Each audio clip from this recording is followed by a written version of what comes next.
Chicken olives, my recipe. Hi everyone.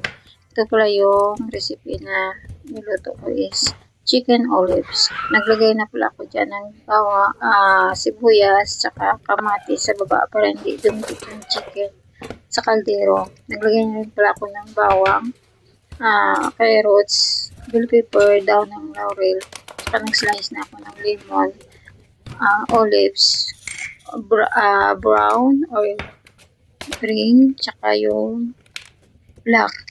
Naglagay din pala ako dyan ng cloves. Nilagyan ko na siya ng asin, paminta, tsaka yung paprika. Bali, niluto ko lang pala to siya ng 3 hours in sa mahinang apoy.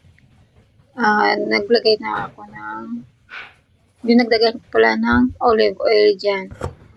Hindi ko na kasi nilagyan ng tubig yung chicken.